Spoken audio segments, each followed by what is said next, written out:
J'ai testé les 3 montres connectées les plus vendues du marché pendant plusieurs mois et aujourd'hui je vais vous donner mon avis honnête sur chacune d'entre elles. On parle ici de modèles entre 40 et 150 euros, donc vraiment parfait si tu veux acheter ta première montre connectée sans exploser ton budget. Les meilleurs prix seront toujours mis à jour dans la description au cas où il y aurait des promos qui tombent. Avant de rentrer dans le vif du sujet, voici mes 3 critères pour bien choisir sa montre connectée. Déjà, l'autonomie, parce qu'évidemment personne n'a envie de charger sa montre tous les jours.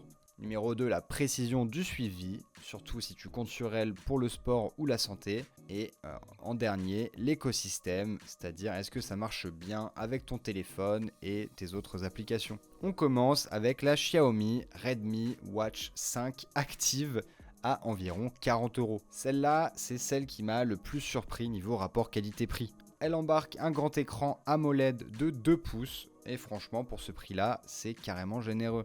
La luminosité monte jusqu'à 1500 nits, donc même en plein soleil, tu vois parfaitement l'écran. Côté autonomie, Xiaomi annonce 18 jours et d'après mes tests, on peut même pousser jusqu'à 24 jours en usage normal. C'est clairement son gros point fort, tu peux partir en vacances sans le chargeur carrément. Pour le sport, il y a plus de 140 modes différents, tu as une étanchéité 5 ATM pour la natation et même les appels Bluetooth au poignet. Dans ses points forts, du coup, on peut citer l'autonomie exceptionnelle. Par contre, pour ce qui est à considérer, c'est la précision du GPS et du capteur cardiaque qui pourrait être meilleure. Et honnêtement, la qualité des appels reste correcte, mais vraiment sans plus. L'interface reste aussi assez basique comparée à d'autres marques. Si tu cherches une première montre connectée polyvalente pour un usage quotidien et ce sans casser ton portefeuille, c'est vraiment un excellent choix. Tu auras le lien de la Xiaomi dans la description. On passe maintenant à la Samsung Galaxy Fit 3 qui est un petit peu plus cher à 51 euros.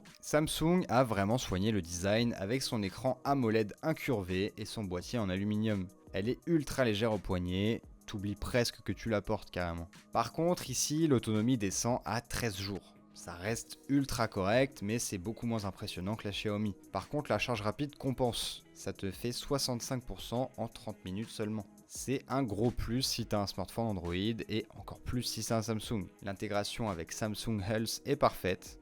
Le suivi santé est vraiment complet. Tu as le sommeil, le SPO2, le rythme cardiaque, le niveau de stress. Enfin bref, c'est ultra complet. Comparé à la Xiaomi, elle mise plus sur l'élégance et l'intégration avec un smartphone, un Samsung bien sûr. Donc si tu veux quelque chose de discret et bien intégré à l'écosystème Android, et bah c'est celle-là qu'il te faut. Tu as le lien du meilleur prix dans la description. Et enfin, la Garmin Forerunner 55 à 150 euros. On change complètement de gamme ici. Là, c'est une vraie montre de sport avec GPS intégré, GLONASS et Galileo inclus. La précision est vraiment au rendez-vous, même en forêt ou en ville entre les bâtiments. L'écran MIP fait moins moderne que le AMOLED des deux autres, mais il a un avantage énorme. Il est parfaitement lisible en plein soleil et ultra économe en batterie. Il y a 2 semaines en usage smartwatch et 20 heures en GPS continu. C'est parfait si tu veux faire des trails ou autre. Côté entraînement, là c'est vraiment du haut niveau, c'est vraiment une montre sportive. Tu as des suggestions personnalisées, le Pace Pro pour gérer ton allure, le temps de récupération calculé et des plans d'entraînement intégrés.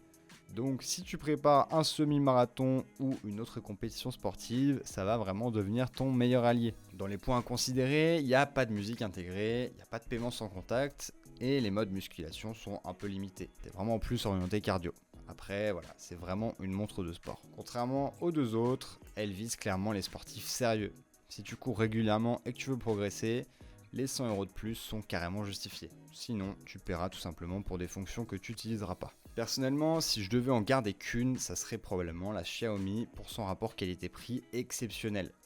Mais ça dépend vraiment de ton profil. Tous les liens de ces montres sont dans la description au meilleur prix, je les mettrai à jour régulièrement en fonction des promotions. N'hésite pas à poser des questions dans les commentaires, je discuterai avec toi avec plaisir. Abonne-toi et lâche un like.